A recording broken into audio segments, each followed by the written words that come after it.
हमारे इस YouTube channel के सेगमेंट फास्ट न्यूज में आप तमाम का इस्तकबाल है। इस वीडियो में आप देख सकते हैं कम मिनटों में बहुत ज्यादा खबरें। तो आइए शुरू करते हैं वीडियो को और देखते हैं आज की ताजा तरीन खबरें। इलेक्ट्रिक शॉक से शौहर बीवी का इंतकाल। हैदराबाद के पुराने शहर में अफसोसनाक वाकया। हैदराबाद के पुराने शहर में इलेक्ट्रिक शॉक की वजह से शौहर बीवी की मौत हो गई। ये वाकया आज सुबह बंदागुड़ा के गौसनगर में पेश आया। फौरी मिली इत्तलात के मुताबिक 36 साल तनवीर अपनी बीवी शाकिरा बेगम और 3 बच्चों के साथ रहा करते थे। जराये के मुताबिक हफ्ते की सुबह शाकिरा बेगम पीने का पानी भरने के लिए मोटर का स्विच ऑन कर रही थी कि अचानक उन्हें इलेक्ट्रिक शॉक लगा, जिसके नतीजे में वो झुलस गईं। उन्हें बचाने के लिए उनके शौहर वहां पहुंचे और वो भी बरखी रूह की जद में आ गए, जिसकी वजह से उन दोनों की मौत हो गई। इस वाकये के साथ ही मुकामी अफराद ने बरखी सरबराही बंद कर दी। ताहम तब तक शौहर बीवी का इंतकाल हो चुका था। पुलिस को इत्तला दी गई। पुलिस ने इन दोनों की लाशों को पोस्टमार्टम के लिए उस्मानिया हॉस्पिटल मुंतकिल कर दिया। इस वाक़े के साथ ही इलाके में गम की लहर दौड़ गई। तेलंगाना टेट एग्जाम लिखने वाले उम्मीदवारों को एक अहम इत्तला। टीचर अहलियत एग्जाम यानी टेट के हॉल टिकट्स जारी कर दिए गए हैं। ओहदेदारों ने बताया कि हॉल टिकट वेबसाइट पर पेश कर दिए गए हैं। हॉल टिकट 9 से 14 सितंबर तक एप्लीकेशन आईडी और तारीख पैदाइश की तफसीलात के साथ डाउनलोड किए जा सकते हैं। अगर आपको डाउनलोड करने में दुश्वारी का सामना करना पड़ता है तो आप हेल्प डेस्क के नंबर 04023120 या 04023120 पर कॉन्टैक्ट कर सकते हैं। State council of educational research and training यानी SCERT ने TET के इनेकाद से मुताल्लिक एक नोटिफिकेशन जारी किया है। एग्जाम 15 सितंबर को होगा। पेपर 1 सुबह 9 बजे से 12 बजे तक और पेपर 2 दोपहर 2:30 बजे से शाम 5 बजे तक होगा। रिजल्ट्स 27 सितंबर को जारी किए जाएंगे। सरकारी टीचर के तौर पर तकर्रुरी के लिए टेट में अहल होना लाजमी है। वो टीचर्स रिक्रूटमेंट टेस्ट यानी TRT लिखने के अहल हैं।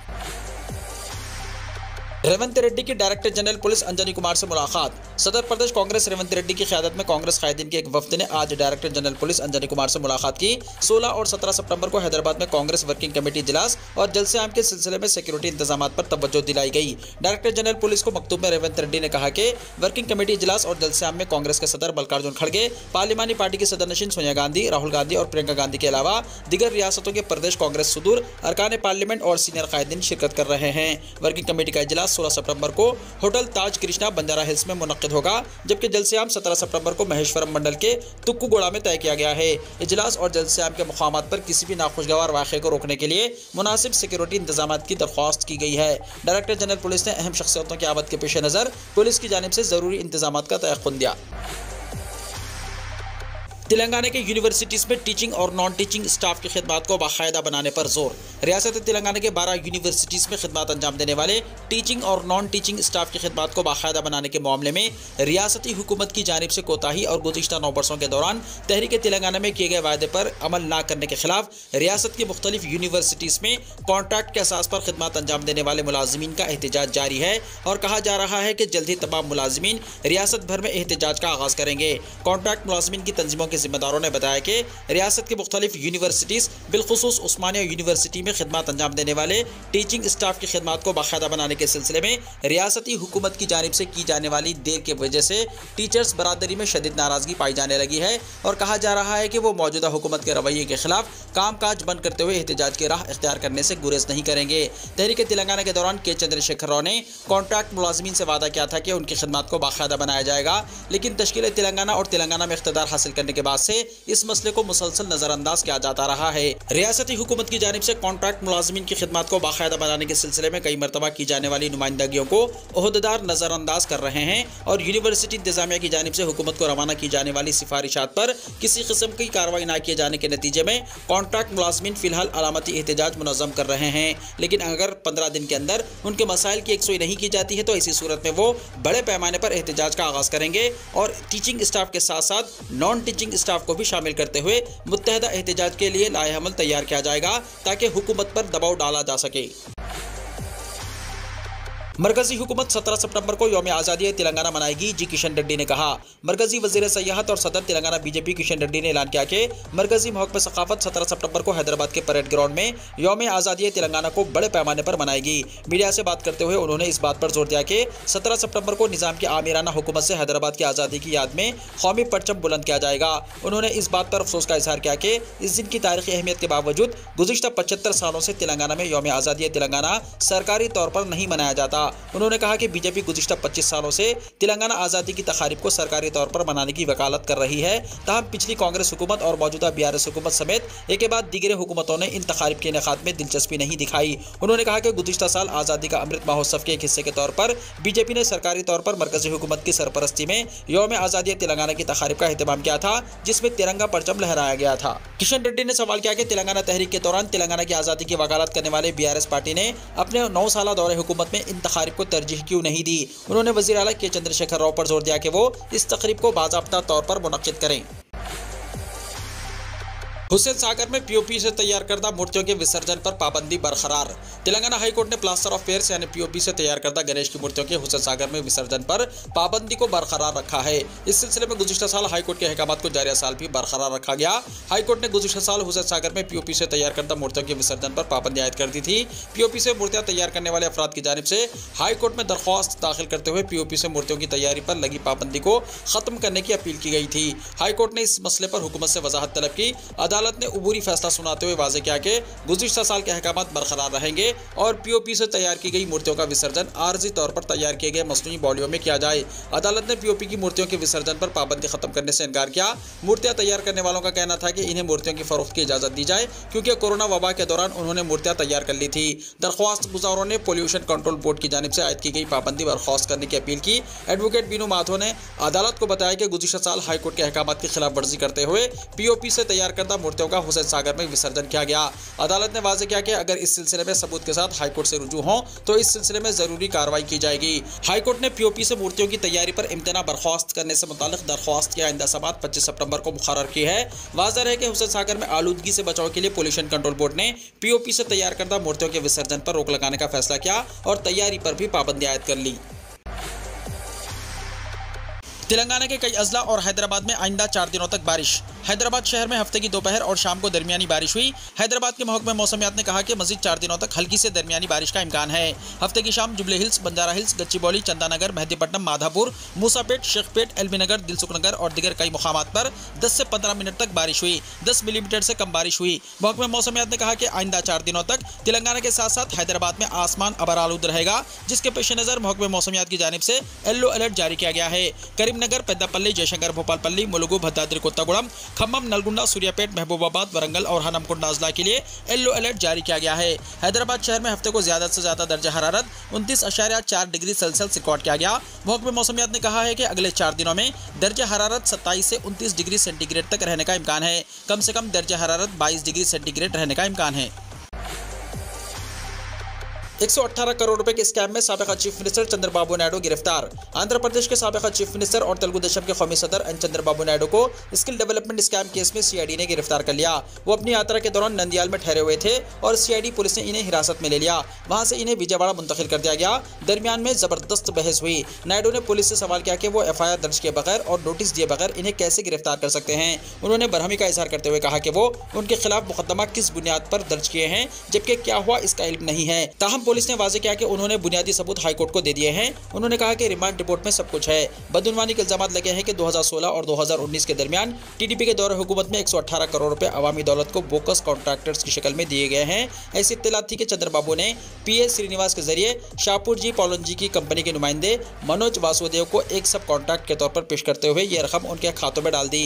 आईटी हुक्काम ने इस बदउनवानी के इंकशाफ पर चंद्रबाबू के साथ श्रीनिवास, मनोज वासुदेव और योगेश गुप्ता को नोटिस जारी किया। गुज़िश्ता हफ्ते इनकी रिहाइशगाहों की तलाशी भी ली गई। आईटी हुक्काम ने इंकशाफ किया कि मनोज वासुदेव ने इतराफ किया है कि जाली कॉन्ट्रैक्ट्स और वर्क ऑर्डर्स के जरिए मुआहदे किए गए। 2016 और 19 के दरमियान कितने कॉन्ट्रैक्ट्स दिए गए, आपको इसके पैसे कैसे मिले, रकम कैसे तब्दील हुई, इससे मुताल्लिक बयान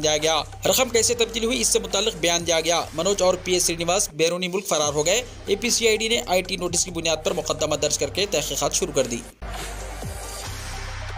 मेरी गिरफ्तारी गैर जमहूरी और गैर आईनी है, चंद्रबाबू नायडू ने कहा।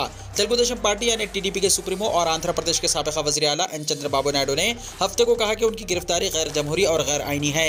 रियासती सीआईडी के जरिए नंदियाल जिले में इंसदाद बदउनवानी एक्ट के तहत गिरफ्तार किए जाने के बाद नायडू ने कहा कि हुक्काम मेरे गैर कानूनी काम या इस मामले में मुलव्विस होने के सबूत नहीं दिखा रहे हैं। मुझे इसलिए निशाना बनाया जा रहा है कि मैं लोगों के मसाइल उठा रहा हूँ। चंद्रबाबू नायडू के बेटे पर भी मंडलाते खतरे के बादल। आंध्र प्रदेश के साबिका चीफ मिनिस्टर चंद्रबाबू नायडू की गिरफ्तारी के बाद उनके बेटे लोकेश पर भी खतरे के बादल मंडला रहे हैं। सीआईडी के एडिशनल डीजी संजय ने बताया कि जिस केस में चंद्रबाबू नायडू को गिरफ्तार किया गया है, इस केस में उनके बेटे नारा लोकेश के रोल की भी तहकीकात की जा रही है। उन्होंने कहा कि सिर्फ इसी एक केस में नहीं बल्कि fibre net corporation Amravati inner ring road diversion case में भी लोकेश के रोल की संजीदगी के साथ तहकीकात जारी है। वाज़ेह है कि चंद्रबाबू नायडू की आज गिरफ्तारी अमल में आई, ताहम चंद दिन पहले ही उन्होंने अपनी गिरफ्तारी का खदशा जाहिर किया था। G20 को एतमाद के बहरान को दूर करके आलमी चैलेंजों का हल तलाश करना चाहिए, वज़ीर-ए-आज़म मोदी ने कहा। इंसानियत की फलाह और बहबूद और खुशी को यकीनी बनाने के हिंदुस्तान के पैगाम के साथ आज यहाँ G20 चोटी कॉन्फ्रेंस शुरू हुई, जिसमें हर किस्म की बाहमी बदएतमादी को दूर करके तमाम आलमी चैलेंजों के ठोस हल की तरफ बढ़ने की अपील की गई। दारुल हुकूमत नई दिल्ली के प्रगति मैदान में नौतामीरशुदा भारत मंडपम में हिंदुस्तान की सदारत में 19 ममालिक, यूरोपीय यूनियन, 9 खुसूसी मेहमान ममालिक, 3 इलाकाई और 11 बैनुल-अक़वामी तंजीमों के रहनुमा हिस्सा ले रहे हैं। वन अर्थ की थीम पर मुनक्किद होने वाले इस सेशन में अफ्रीकी यूनियन को बाज़ाब्ता तौर पर मुकम्मल रुकन के तौर पर तस्लीम किया गया। वज़ीर-ए-आज़म नरेंद्र मोदी ने मेहमान रहनुमाओं का खैरमक़दम करते हुए अपने इफ्तिताई बयान में सबसे पहले मराकश में ज़लज़ले में होने वाली हलाकतों पर ताज़ियत का इजहार किया और ज़ख्मियों की जल्द सेहतयाबी की ख्वाहिश की और बहरान की इस घड़ी में मराकश को हर मुमकिन मदद की पेशकश की। वज़ीर-ए-आज़म मोदी ने कहा, G20 के सरबराह के तौर पर हिंदुस्तान आप सबका पुरतबाक खैरमक़दम करता है। G20 कॉन्फ्रेंस में मोदी की शबीह को चमकाने के लिए हकीकत पर पर्दा डाला गया, कांग्रेस ने कहा कि दिल्ली में जारी G20 कॉन्फ्रेंस का हकीकत पर पर्दा डालकर वज़ीर-ए-आज़म नरेंद्र मोदी की शबीह को चमकाने के लिए इस्तेमाल किया गया है और इसके लिए हज़ारों कच्ची आबादियों को बेघर कर दिया गया। कांग्रेस के मीडिया इंचार्ज जयराम रमेश ने कहा कि G20 का मकसद दुनिया की बड़ी मईशतों को मुस्बित इक़दामात के लिए एक प्लेटफॉर्म पर लाना है। इसका मकसद आलमी मसाइल से बाहमी ताउन से निपटना है।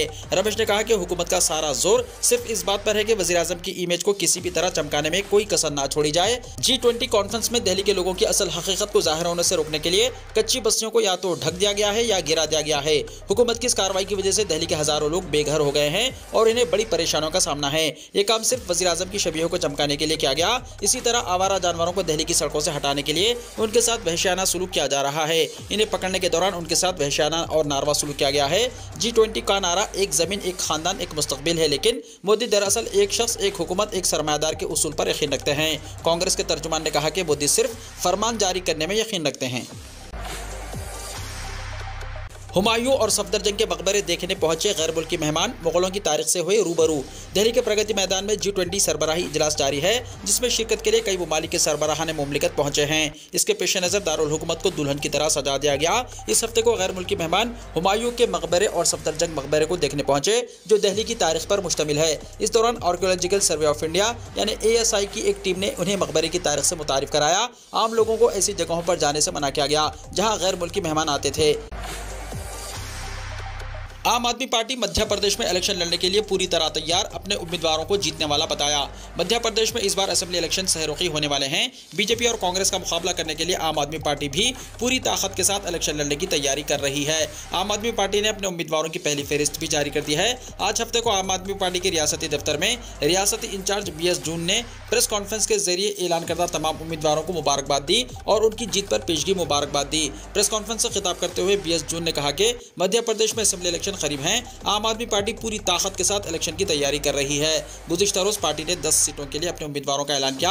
हमने इन सीटों पर जीतने वाले उम्मीदवारों को मौका दिया है। पार्टी ने उम्मीदवारों के इंतखाब के लिए सर्वे कराया था। सर्वे की बुनियाद पर सामने आने वाले उम्मीदवारों के नामों का ऐलान किया गया। जल्द ही उम्मीदवारों के नामों की दूसरी फहरिस्त भी जारी की जाएगी। मराकश में ज़लज़ले से हलाकतों की तादाद 800 के पार, हज़ारों इमारतें हुई मुनहदम। अफ्रीकी मुल्क मराकश में आने वाला ज़लज़ला गुज़िश्ता 120 सालों में सबसे ज़्यादा खौफनाक बन गया है। मरने वालों की तादाद 800 के पार कर गई है और ज़ख्मियों की तादाद भी सैकड़ों में है। ज़लज़ले की वजह से हज़ारों इमारतें तबाह हो गई और लोग बेघर हो गए हैं। मराकश के जियोलॉजिकल सेंटर ने बताया कि जुमे की रात देर गए आने वाले ज़लज़ले की शिद्दत 7.2 थी। ताहम अमेरिकी जियोलॉजिकल सर्वे ने इसकी शिद्दत 6.8 बताई है। यह भी कहा गया है कि 120 सालों में इस इलाके में यह सबसे ताकतवर ज़लज़ला है। ज़लज़ले का मरकज़ अटलस पहाड़ों के करीब वाक़े एगिल नामी गांव बताया जाता है, जो कि मराकश शहर से 70 किलोमीटर दूर है। ज़लज़ले की गहराई ज़मीन से 18.5 किलोमीटर नीचे थी। ज़लज़ले के झटके पुर्तगाल और अलजायर तक महसूस किए गए। वीडियो को लाइक शेयर कीजिए और हमारे इस YouTube चैनल को सब्सक्राइब करते हुए इसके बेल आइकॉन को भी प्रेस कर लीजिए, ताकि हर आने वाली वीडियो का नोटिफिकेशन सबसे पहले आपको मिलता रहे।